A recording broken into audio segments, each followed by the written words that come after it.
Con sueños de conquista e imperio, el rey francés Carlos III invadió Italia con un ejército numeroso en 1494 y trató de hacerse con el control del reino Nápoles, con lo que dio comienzo a un periodo de 50 años durante el cual los reyes franceses trataron de conquistar Italia.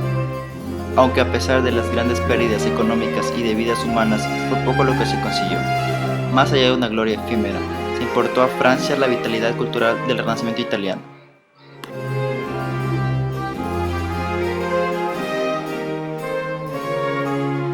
En el mundo de la tipografía, tal y como la conocemos, nació de la mano del bueno de Gutenberg, en la vieja Alemania. Desde ahí, vemos cómo su rumbo le condujo a la época del glorioso renacimiento de la mano de Jenson. Nicolas Jenson nació en Francia en el año de 1420 como grabador y tipógrafo. Trabajó en Venecia la mayor parte de su vida, que finalizó en 1480. En los años sucesivos vemos cómo, más que dar una vuelta radical a su estructura, la tipografía vive un contenido perfeccionista en sus formas. El poder de la magna italiana se fue desvaneciendo, cediendo así paso a una nueva potencia emergente, Francia. En esta Francia del siglo XVI, donde comienzan persecuciones y censuras contra la palabra impresa, debido a sus nuevas fórmulas de proliferación, vemos cómo tiene lugar uno de los mayores acontecimientos de la historia de la tipografía. En esta época cultural fue fértil para el diseño de libros y la impresión, y de este modo el siglo XVI se conoce como la época dorada de la tipografía francesa.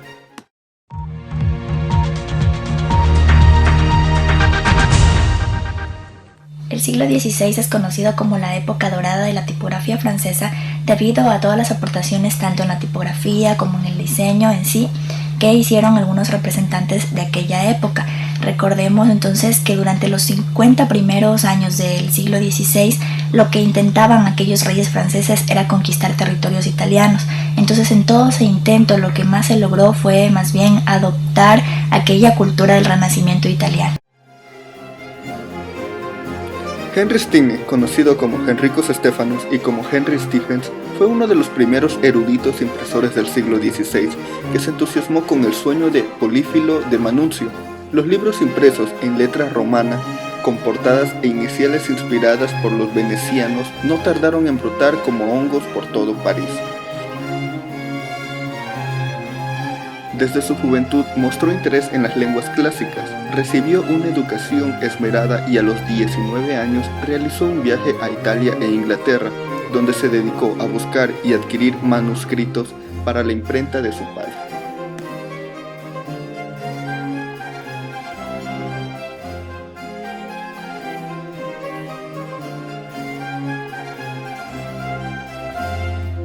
La censura se convirtió en un problema cada vez más grande durante el siglo XVI, a medida que la Iglesia y el Estado procuraban afianzar su autoridad y su control. Propagar ideas, más que imprimir, era el objetivo fundamental de los eruditos impresores que a menudo veían que su afán de conocimiento y análisis crítico entraban en conflicto con los dirigentes religiosos y la realeza.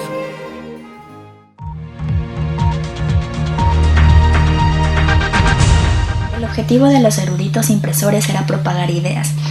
Veamos que todo tiene conexión, es decir, si yo quiero propagar una idea, necesito llegar a una cantidad masiva de personas. Para llegar a esa cantidad masiva de personas, la solución en ese entonces eran los libros, ¿verdad?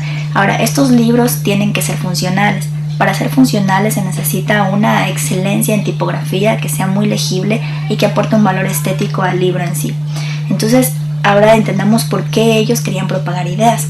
Retrocedamos un poco y si nos vamos al siglo XIV y el siglo XV, que es lo del Renacimiento, nosotros nos podemos dar cuenta ahí que se cambió de pensamiento, es decir, de aquel teocentrismo que tenían las personas, se basaron más ahora en el homocentrismo, es decir, yo tengo a mi disposición el conocimiento, tengo a mi disposición comprar libros, adquirir libros, y esto significa que yo individualmente, personalmente, puedo tener mi propia percepción, hacer mi propio análisis y mi propia interpretación de todas aquellas informaciones que anteriormente me imponía tanto la iglesia como la política con sus poderes y autoridades. Entonces ahora yo puedo ser el dueño o la dueña de mis propios pensamientos y yo interpreto, ejemplo, la Biblia, que era lo que pasó con el Renacimiento, ¿no es cierto? Entonces yo interpreto a mi manera, me doy cuenta de tal vez ciertas cosas que yo considero como erróneas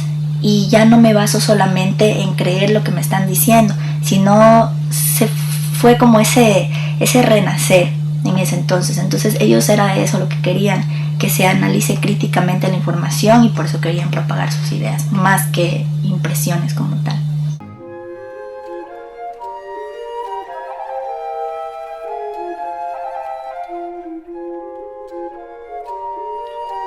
Los impresores más destacados: Robert Steiner, Simón de Colines y Fadric de Basilea. Robert Steiner, hijo de Henry Steiner, interesado en las letras, llegó a poseer un conocimiento profundo del griego, el latín y el hebreo.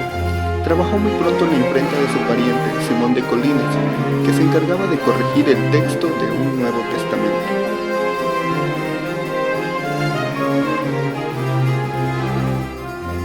Simón de Colines, impresor francés que introdujo el tipo de letra itálica en Francia, mezclándola con el tipo romano.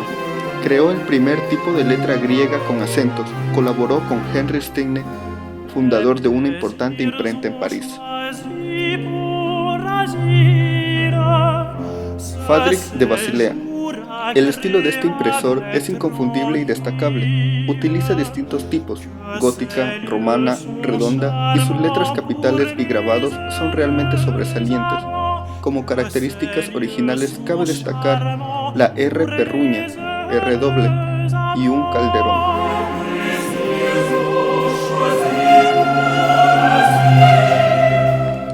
Estos impresores produjeron libros de proporciones armoniosas, notable legibilidad, hermosa tipografía y ornamentación elegante.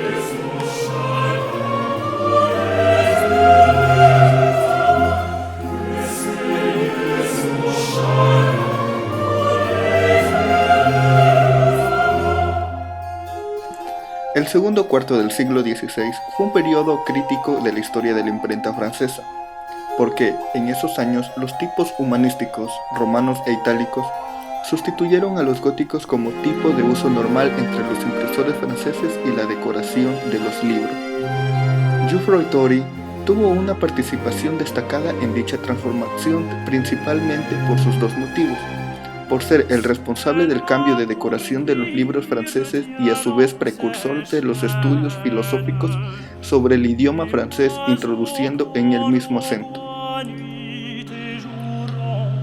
La cedilla y el apóstrofo, si bien su contribución en el terreno propiamente tipográfico fue escasa, los tipos que figuraban en sus pies de imprenta estaban manifiestamente pasados de moda, y además no existen referencias seguras de su actividad como cortador de punzones. La variedad de sus logros es asombrosa: profesor, estudioso y traductor, poeta y escritor, editor, impresor y librero, calígrafo, ilustrador y grabador. El impulso creativo de la edición y el diseño gráfico habían pasado entonces a Francia, y el rey Francisco I premió la aportación de Tory nombrándolo impresor real en 1530.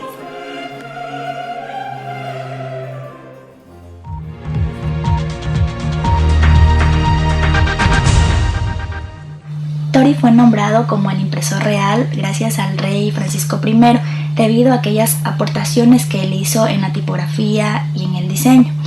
La mayor aportación que él realizó fue aquellas iniciales mayúsculas insertadas en un cuadrado negro con diseños florales y puntillismo. Además de eso, él también insertó el apóstrofo, la tilde y la cedilla. Entonces, todas esas aportaciones que han influido hasta la actualidad han hecho que él sea merecedor de aquel título.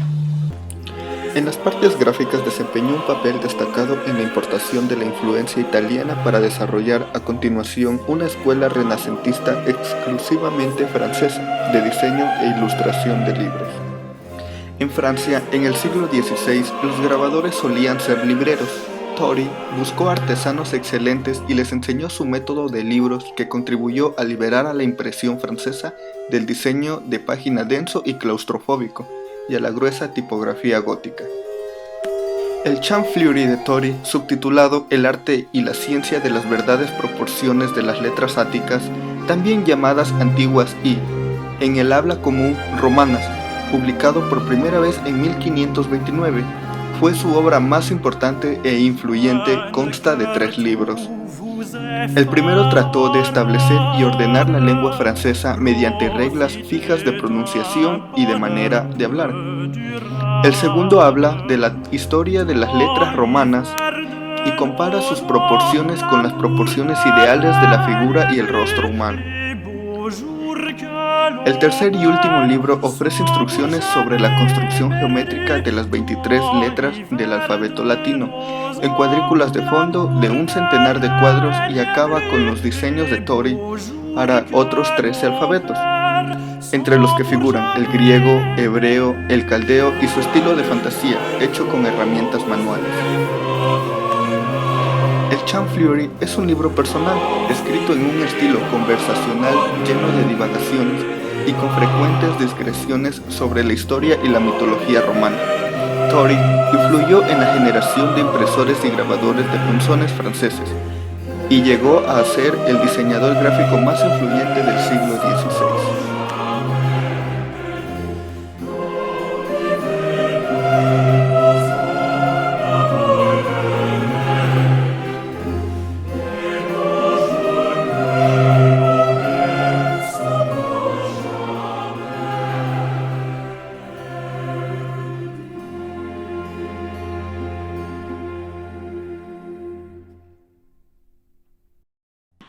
Claude Garamond fue el primer grabador de punzones que trabajó con independencia de las imprentas. Sus tipografías romanas estaban diseñadas con tanta perfección que los impresores franceses del siglo XVI lograron imprimir libros de extraordinaria legibilidad y belleza. Por la mera calidad de sus tipografías, se atribuye a Garamond un papel importante en la desaparición de los estilos góticos de las cajas de los compositores tipográficos de toda Europa, salvo Alemania. Cuando Garamond murió en la pobreza y a los 81 años, su viuda vendió sus punzones y sus matrices. No cabe duda que con esto contribuyó a la difusión de sus tipografías, que siguieron ejerciendo una influencia importante hasta fines del siglo XVIII. Honoré Finet era un profesor de matemáticas y escritor, y sus habilidades como artista gráfico fueron complemento a sus publicaciones científicas. Además de ilustrar sus propios libros de matemáticas, geografía y astronomía, Finet se interesó por el ornamento y el diseño de libros. Los primeros libros tipográficos de cada país europeo tenían un estilo nacional reconocible. Por su uniformidad de estructura y tono, el libro francés, producido durante la Edad de Oro de la tipografía francesa, despertó admiración en todo el continente. Entonces, los impresores comenzaron a emular la elegancia discreta y claridad ordenada de los libros parisienses, con lo cual el estilo internacional de diseño tipográfico floreció como el tema preponderante del siglo XVI.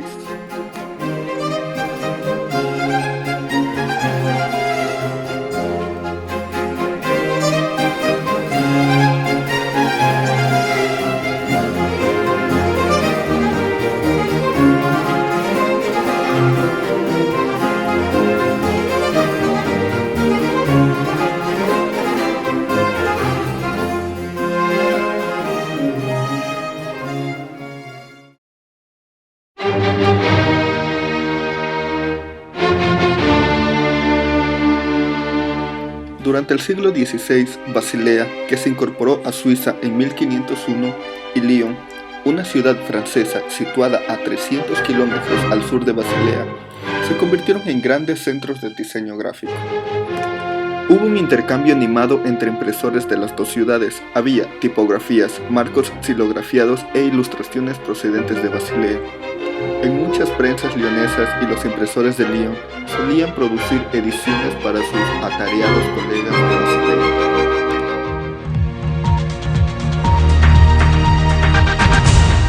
La mayor aportación que dejaron estos centros de diseño como Basilea y Lyon en aquel entonces fue el hecho de lograr sustituir totalmente la xilografía por los grabados en planchas de cobre.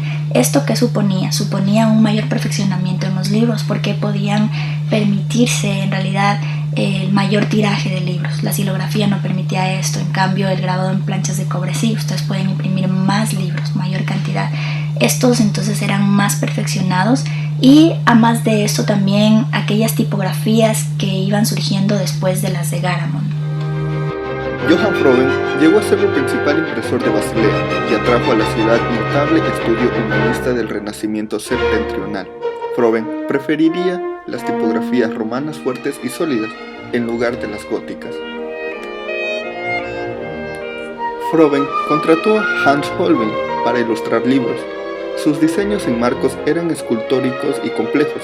Holbein trabajaba en su obra más importante, 41 xilografías para ilustrar Imaginis Mortis o La Danza de la Muerte, una procesión de esqueletos o cadáveres que acompañaban a los vivos hasta la muerte, un tema importante para las artes visuales, así como también para la música, el teatro y la poesía. Tras la muerte de Johann Froben, Johann Oporinus se convirtió en el principal impresor de Basilea. Su obra maestra fue la inmensa De Humani Corporis Fabrica, de la estructura del cuerpo humano. Este libro importante está ilustrado con xilografías a toda página de notable calidad y precisión, hechas por artistas que trabajaban con cadáveres diseccionados bajo la supervisión de Vesalio. Oporinus dispuso el texto ampuloso y farragoso de Vesalio en páginas apretadas de tipografía romana, numeradas con precisión, con un encabezamiento continuo, notas marginales de delicada tipografía itálica y sin ninguna indicación de párrafo. De la estructura del cuerpo humano es un libro extraordinario, porque ha sido pirateado, traducido, reimpreso, copiado y abreviado por impresores de toda Europa. Hasta el rey V VIII de Inglaterra ordenó que se hiciera una edición pirata en inglés en 1545. Robert Granholm es el más original de los diseñadores que se inspiran en la tipografía de Garamond. Creó tipografías itálicas delicadas que mostraban hermosas mayúsculas con trazos ornamentales.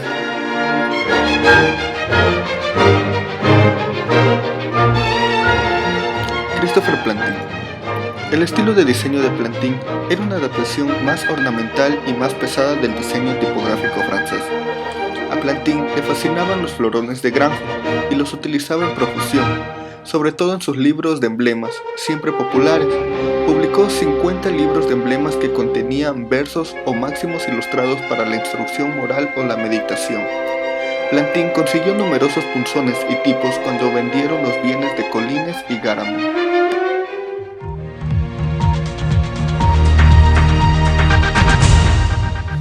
Plantin fue considerado el mejor impresor del siglo XVI debido a aquellas aportaciones que él logró hacer en cuanto a todo tipo de material impreso que él podía utilizar.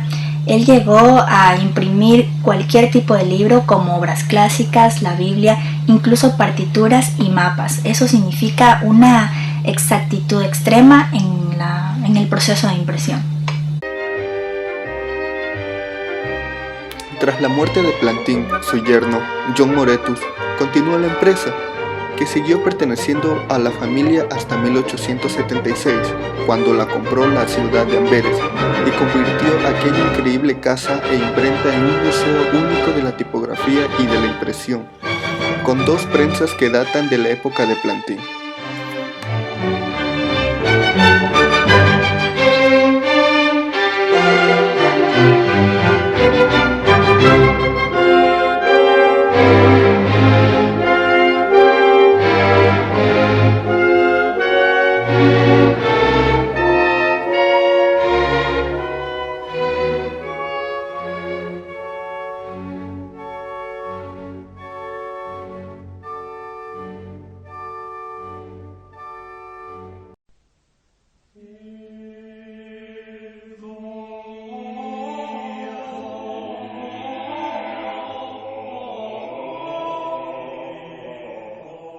El Cinquecento es un periodo dentro del arte europeo, especialmente el italiano, correspondiente al siglo XVI.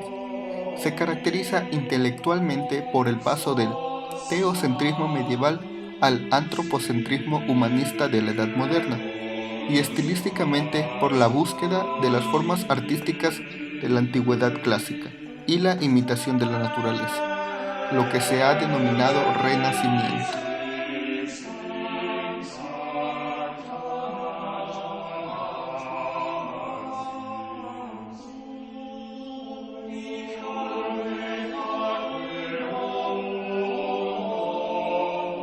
Comprende dos fases.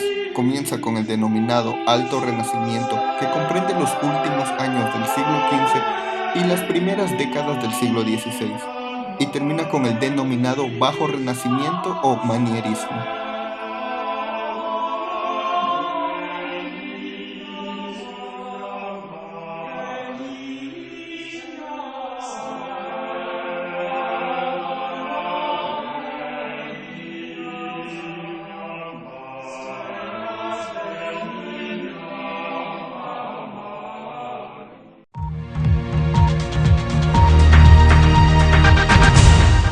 En el 580 es toda la época de la luz, donde el ser vuelve a ser el universo, el centro. ¿Ya? Es una época humanista, donde las artes y los oficios se vuelven una cosa importante, sobre todo el culto a la fama. La firma, la rúbrica, Leonardo, que sea un Da Vinci, es tan importante sobre todas las cosas. Que él haya hecho esto, esto vale. Entonces eso es muy del Renacimiento. Empieza en Italia, pero luego empieza a buscar destinos, capitales. La capital del arte, Francia, París, exactamente el París que por años se concentrará en bellos trabajos, el rococó, bastante de palacios, ¿no? Un arte de mucho lujo, artes decorativas, eso es muy importante en Francia. Los franceses eran muy metidos en el arte decorativo y hay museos sobre este tipo de cosas, y tú ves todos los estilos Luis XV. La escuela de Fontainebleau es una tendencia artística surgida en Francia del siglo XVI. Se inició con las obras del rey Francisco I en el Palacio de Fontainebleau, desarrollándose entre 1530 y 1570. Fue la más brillante expresión de la ambición de Francisco I de glorificar la corona francesa, emulando el generoso mecenazgo de los grandes príncipes humanistas de Italia.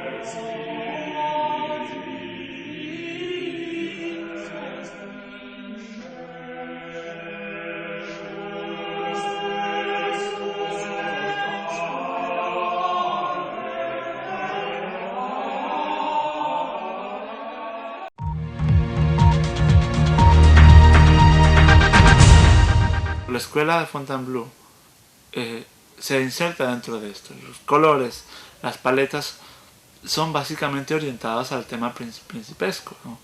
Hablamos de tonos Un vividos. dato muy importante en la historia del arte es saber que, durante un tiempo, la Mona Lisa estuvo situada en el cuarto de baño del rey Francisco I.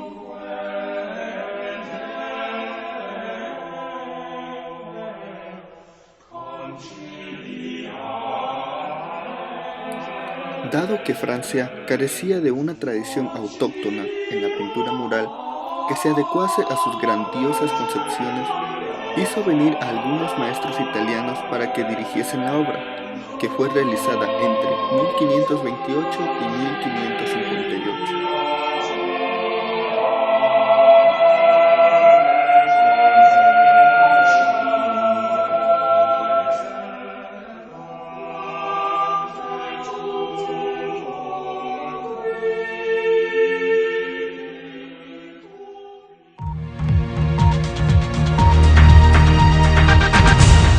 Escuela todavía se mantenía, entonces los aprendices básicamente tenían que estar a la espera del maestro. El maestro hacía las caras y los alumnos terminaban los cuadros. Incluso al mismo Leonardo fue como a Verrocchio le superó cuando pintó un ángel en la esquina del cuadro en el bautismo de Juan.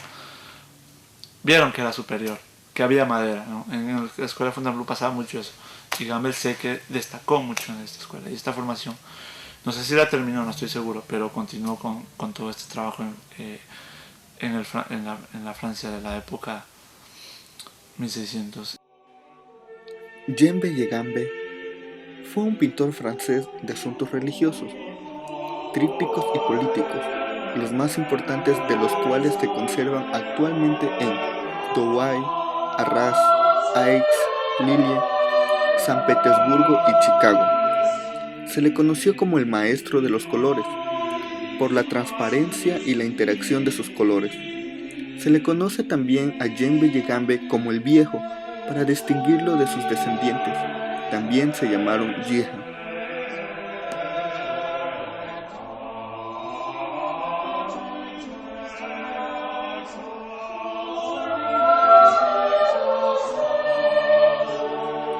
Entre sus obras están Tríptico de la Inmaculada Concepción, en Le Musée de la Chartreuse. Se encuentra en Douai, Francia. El Milagro de la Lactancia, óleo sobre lienzo transferido a tabla, se encuentra en el Museo de Hermitage, San Petersburgo, Rusia.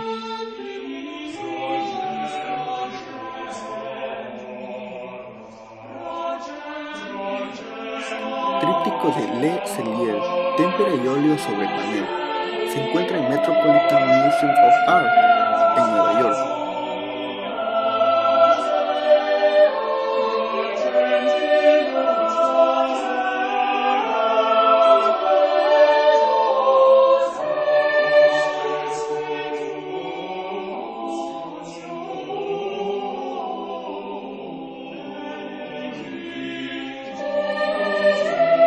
The Last German, pinturas que se encuentran en Berlín, Alemania.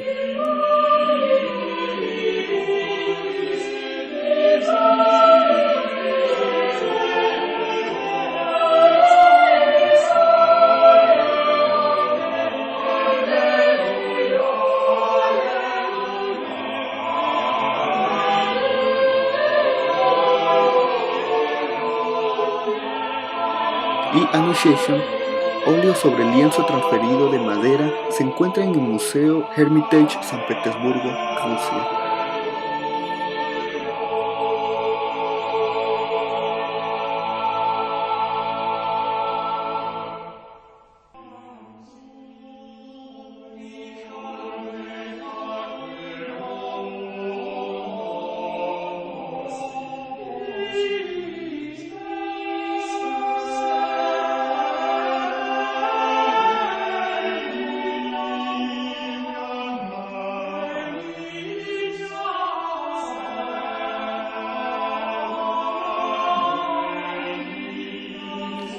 Estas fueron las obras más destacadas, pero no se sabe de la información artística de Djembe Yegambe. La primera mención que se conoce de él es un documento de 1504 que lo menciona como un maestro pintor.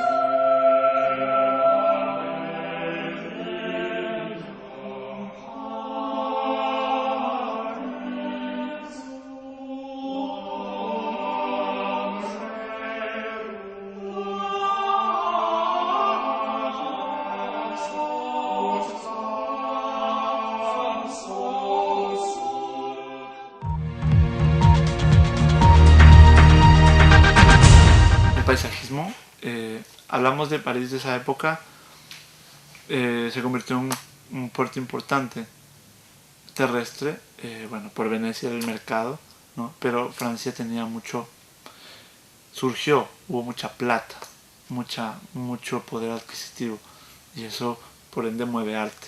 Entonces hubo mucho comercio en arte, y eso hizo que se ubique París como la capital. Luego pasarán los años, sabrás que se termina ese sueño parisino y se trasladan, vendrían las dictaduras, las guerras que empiezan a perseguir artistas que luego terminan movilizándose, y ahora ya no se habla de un centro como la cultura del arte en París. La ornamentación está ligada mucho al Art Deco, si bien es posterior al Deco como tal, pero toda esta ornamentación va ligada al embellecimiento, bastante poético, bastante lírico, bastante, se podría decir muy francés. Es que cuando tú vas allá lo entiendes, porque París es tan bonito que ya da pena, o no da pena, sino da envidia. Es tan bello, ¿no? Y ese ornamento es muy de ellos. Y yo no entendía por qué el ornamento a nosotros se nos saltó. Cuando en América Latina tú preguntas por este ornamento francés, no, o sea, no. Eso es de ellos, eso es muy de la época, marcó toda esta escuela. Y creo que eso es lo que más puedo destacar, ¿no? Artistas muy comprometidos con la inspiración en la naturaleza. Esto es lo que embellecían los escritos, la caligrafía, muy importante, ¿no? Los cuadros sin ornamento no iban, ¿no? Muy de la época, que luego se iría desprendiendo, pero marcó un antes y un después. Manierismo viene como una respuesta del mismo Renacimiento. El Renacimiento era muy clásico y tenía muchas reglas. Como tú sabes, el canon de la figura humana tenía que ser perfecto. Pero el manierismo, y eso es lo interesante del manierismo, que busca elongar las extremidades de los cuerpos, los cuellos muy largos, los brazos, los niños un poco deformados, pero no como algo contestatario, simplemente que buscaban libertad. Se habla que Miguel Ángel tiene, es de los primeros manieristas también, ¿no? En la Capilla Sixtina tú ves las figuras humanas, son a ratos músculos que no necesariamente son como los pintaba Géricault, por ejemplo, o Delacroix, que tenían estudios anatómicos casi perfectos, pero Miguel Ángel era más dramático, ¿no? Entonces el manierismo Antoine Caron fue un pintor francés del Renacimiento, perteneciente al manierismo de la llamada escuela Fontainebleau.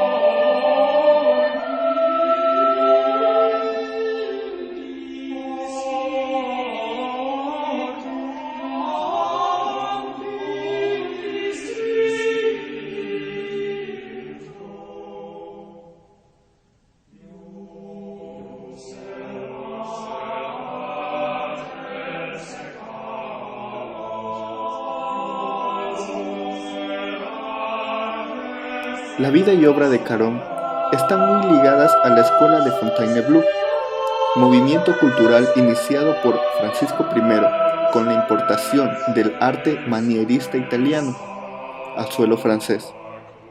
Fue de hecho Antoine Caron uno de los pocos que logró sacar su nombre del anonimato, que distingue en general a los artistas del Fontainebleau. Si hay algo que singulariza su pintura es la preferencia por los temas alegóricos, mitológicos o históricos, siempre con un punto extravagante. Sin duda, este tipo de obras eran demandadas y apreciadas en el ambiente cortesano en el que se desarrolló su arte.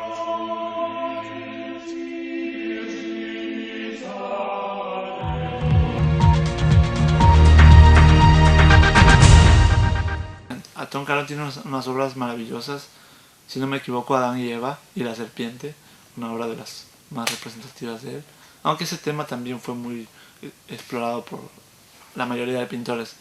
Querían hacer temas mitológicos o temas religiosos, pero desde su punto de vista, y el manierismo desembocó en esta búsqueda de las expresiones elongadas, muy bello también. Entre sus obras están Bloodbath der Triumvirn, óleo sobre lienzo que se encuentra en París, Francia, en el Museo del Louvre.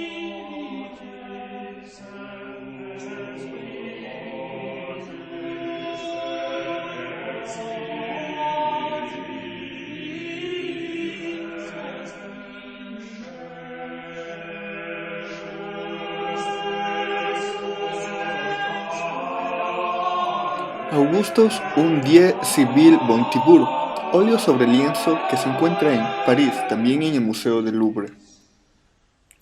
El asunto representado alude a una profecía sobre Jesucristo revelada al emperador Octavio Augusto, muestra perfecta del arte más ampuloso y manierista del autor, comenzando por lo oscuro del tema tratado. Una leyenda de la antigüedad pagana, temática muy del gusto de Caron. Las pequeñas figuras, movidas y nerviosas, como ráfagas de color. Se insertan en un escenario grandioso que pretende recrear de forma exótica el mundo romano. Toda la pintura respira un ambiente irreal y artificioso.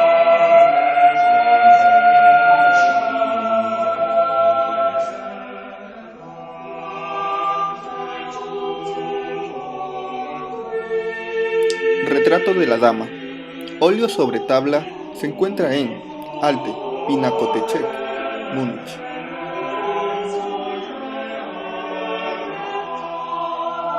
Es uno de los pocos ejemplos de su dedicación al género retratístico, a la vez una de sus obras maestras. La mujer aparece representada con gran minuciosidad en lo referido al aspecto externo, a la vez que con gran frialdad en su gesto y su mirada huidiza que la aleja del espectador.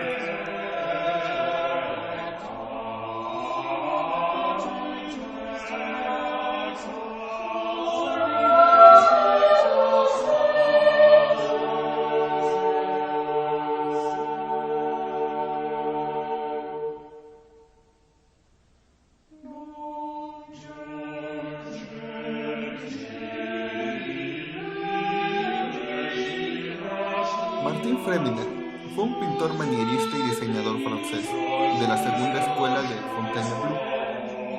Viajó a Roma en sus comienzos y se hizo célebre rápidamente. Hacia 1596 estuvo en Venecia y luego puso su talento al servicio de la corte de Turín.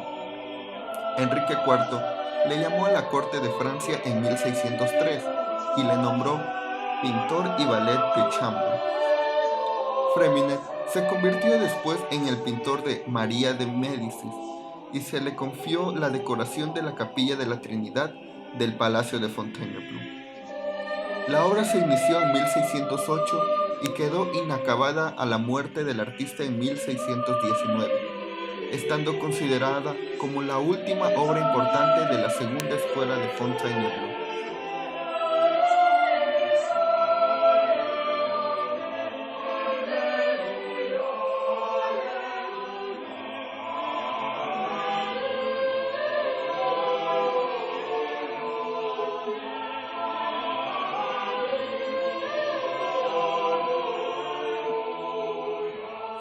Entre sus obras están La Caridad de San Martín, óleo sobre lienzo, en el Museo del Louvre.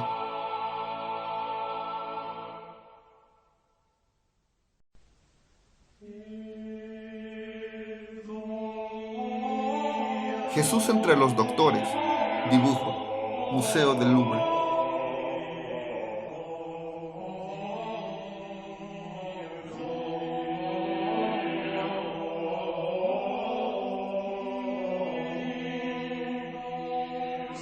La tentación de Cristo en el desierto, dibujo, Museo del Louvre.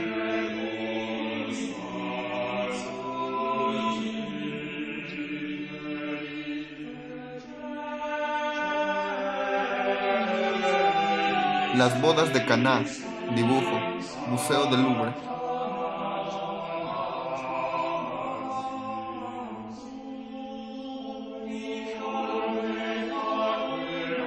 Salomón, óleo sobre tabla, Museo Nacional del Palacio de Fontainebleau.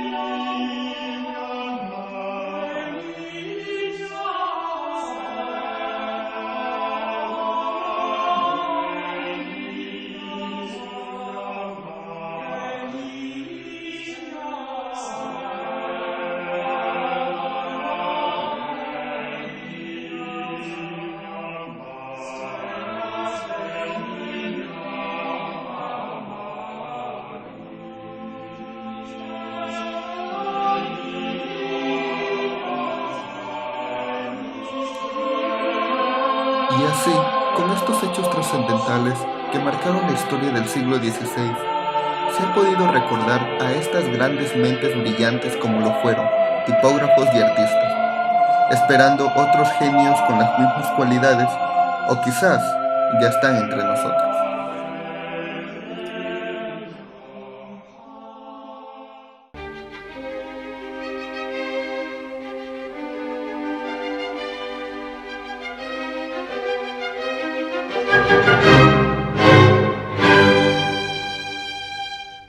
Gutenberg.